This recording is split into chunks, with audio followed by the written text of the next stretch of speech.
આજના સમયમાં હોસ્પિટલો રહી નથી. એક કતલખાના બની ગયા હોય અને એક મોટો બિઝનેસ, એક ધંધાનો મોટો અડ્ડો બની ગયો હોય તેવું લાગી રહ્યું છે. અવારનવાર કિસ્સાઓ સામે આવતા હોય છે. વડોદરા મહાનગરપાલિકા અને એ જ વડોદરાની અંદર આવી ઘણી બધી હોસ્પિટલો ચર્ચામાં રહે છે. વડોદરા શહેરના કોયલી નજીક બીના ગોપાલ હોસ્પિટલ ફરી એકવાર ચર્ચામાં આવી છે. ડિલિવરી માટે આવેલી એક મહિલા અને તેની સાથે દુર્વ્યવહાર અને દુર્વ્યવહારની ત્યારબાદ પૈસા પડાવી લેવાનો એક નુસ્ખો પણ ચર્ચામાં આવ્યો છે.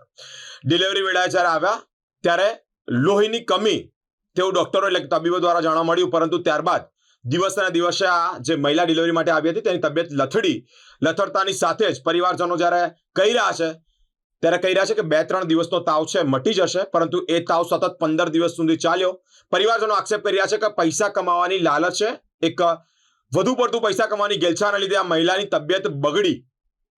બીજી હોસ્પિટલમાં રિપોર્ટ કરાવતા જાણવા મળ્યું કે જે તે સમયે આ હોસ્પિટલમાં, બીના ગોપાલ હોસ્પિટલમાં તબીબોની બેદરકારીને કારણે આ મહિલાની પેટમાં લોહીની ગાંઠો થઈ ગઈ હતી.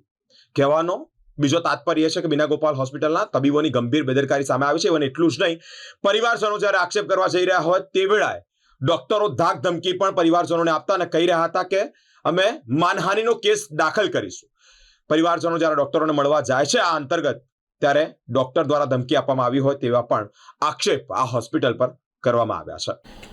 કોયલી સ્થિત આવેલી બીના ગોપાલ હોસ્પિટલ હાલ અત્યારે ચર્ચામાં આવે છે. ડોક્ટરને રજૂઆત કરવા છતાં ડોક્ટરે પોતાની ભૂલ નથી સ્વીકારી.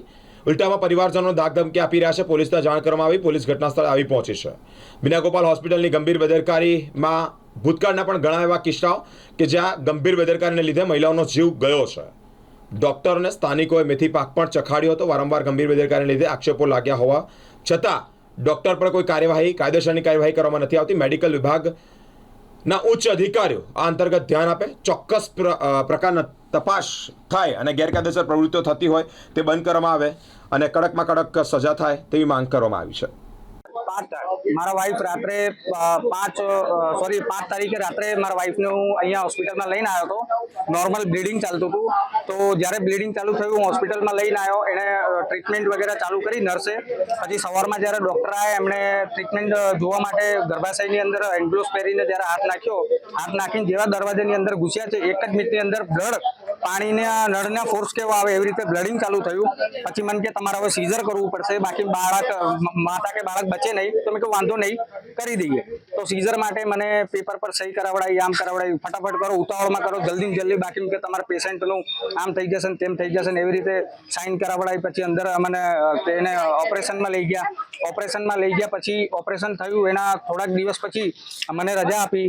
પછી મને એવું કહ્યું તમારી વાઈફને થોડાક દિવસ માટે તાવ રહેશે, સીઝર થયેલું છે. સતત 12-14 દિવસ થયા મારા વાઈફને તાવ ઉતરતો નતો. એના પછી મને ફરી અહીંયા મેં ચેકઅપ માટે આવ્યો. મને કે બ્લડના રિપોર્ટ કરો. બ્લડના રિપોર્ટ કરાવડાય, એની અંદર CRP પ્લસ યુરિન ઇન્ફેક્શન આવ્યું. તો એનું મેં ટ્રીટમેન્ટ કરાવડાવ્યું. એ ટ્રીટમેન્ટ થયા પછી પણ મારા વાઈફને તાવ ના ઉતર્યો. મને કે હવે તમે એક કામ કરો, એક્સરે કરાવો ચેસ્ટ અને પેટના.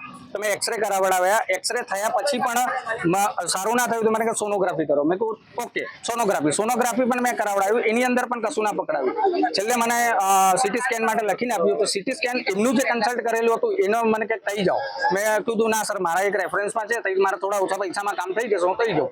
તો હું ત્યાં ગયો. સિટી સ્કેનના રિપોર્ટની અંદર એવું આવ્યું છે કે આ જે ડોક્ટરની ઓપરેશન ટાઈમની બેદરકારી છે, લિટરલી કે એણે અંદર લોહીના સ્લોટ્સ, ગઠ્ઠા જે આવે છે છોડી દીધા છે અને બગાડ મારો ઓલરેડી ગર્ભાશયની અંદર રહ્યો છે, જેના કારણે ઇન્ફેક્શન થયું છે.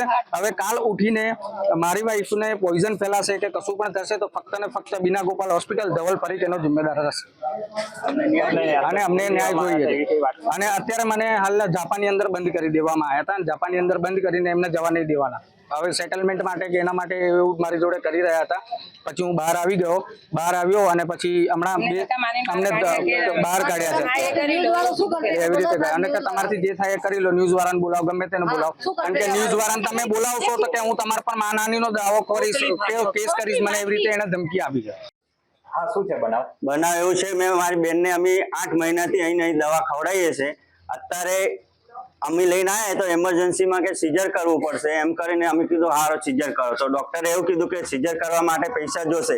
તો અમે રકમો જણસો વેચી અને પૈસા ભર્યા પછી સીઝર કર્યા પછી બી અત્યારે અમે સીટી સ્કેન કરાયું તો એમાં એવું આવે છે કે અંદર ગોઠો થઈ ગઈ છે અને ફરીથી ઓપરેશન કરવું પડશે. હા, તે અમે ડોક્ટરને કીધું કે સાહેબ તમે બધું કર્યું છે, તમને અમે રૂપિયા આપ્યા છે, તો અત્યારે તમે આવું કેમ બોલો? તો અમને એવું કહે છે કે તમારથી થાય એ કરી લો. ડોક્ટર ઊંધો બોલે છે સાહેબ. મારી કોઈ જવાબદારી હા, અમારી કોઈ જવાબદારી નથી એવું કહે છે.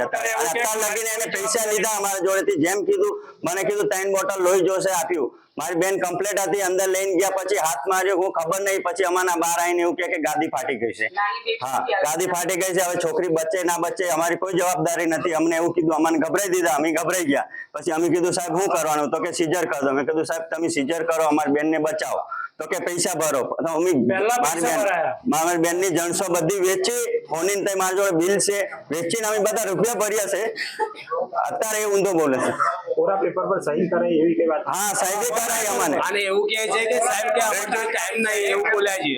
કે મેં કહું સાહેબ તમારી જોડે ટાઈમ નથી તો તમે અમને લખીને તો આલો કે વોન માટે તમે સહી કરાવો છો. કોરા કાગળ પર સહી કરાઈ અને એ ભાઈ કે અમને ફટાફટ સહી કરો, અમારા જોડે ટાઈમ નહીં, ફટાફટ અંદર જવું હા, પડશે. નહીં તો કે તમારે કે કેસ એકદમ ફેલ થાય એવું છે કે એટલે મા દીકરો કોઈ કેસ બચે એવું લાગતું નથી. તો આ બે એવું રીતે કઈને સીઝર કર્યું છે. પહેલા તો એમને કે અંદર નહીં આવવાનું કે કયા કારણે નહીં આવવાનું? મેં બધા ટેકા લઈ લેવા જોઈએ તો કોણ કે આ લોહી ઓછું છે, 2% 3% લોહી બતાવે છે, એ કારણે કે અમે નહીં લેતા. અમે બીજા 2 ડોક્ટરને મળીને આવ્યા છે. ડોક્ટરે અમને કીધું છે કે આ ડોક્ટરની ભૂલ છે, પણ આ માનવા તૈયાર નથી થતું. હા, અંદર કોથળી ફાડી નાખી છે, નસ ફાટી નાખી છે, ગાદી ફાટી ગઈ છે. પાછો અંદર ગાંઠો થઈ ગઈ છે એવું કે લોહીની. અત્યારે અંદર લોહીની ગોઠો બતાવે છે. પોઈઝન થઈ જશે. હવે હાથ નહીં જલતો ઓપરેશન ના થયું તો અમારી જશે એવું કે છે. અને ડોક્ટર અમને કોઈ જવાબ નથી આપતો. અમારે 6 તારીખે દાખલ કર્યા, 15 દિવસ થઈ ગયા સાહેબ દોડધામમાં. અમારા જોડે પૈસા નથી, અમે મજૂરી કરીને પૈસા કમાઈએ છીએ. તો છતાં અમે અમારી જણસો મારી બેનની બધી વેચી અને હું રૂપિયા લઈને આવ્યો છું અને ડોક્ટરને આપ્યા છે. અને આગે તો પૈસા બી માંગે છે કે તમારે આગળ કાર્યવાહી કરવી હોય તો કે પૈસા આલો તમે કરીએ. અત્યારે પૈસા કઈથી લાવીએ ઘડે તો અમે કીધું સાહેબ તમે સ્વીકારો છો તો સ્વીકાર લો. તો કે મારી ભૂલ છે. સાહેબ એવું કે મારી ભૂલ નથી, આ તમારી ભૂલ છે. અમારી શું ભૂલ છે? અમે ડોક્ટર છીએ કે અમે ડોક્ટર થઈને અમે સીઝર કર્યું કે અમે ટેકા તોડીને અંદર કઈ કરી દીધું? એ અત્યારે એવું ઊંધું બોલે છે. તમારાથી થાય એ કરી લો ભાઈ. મેં અમે મીડિયા વાળા બોલાય, મીડિયા વાળા અમારે ન્યાય અપાવે.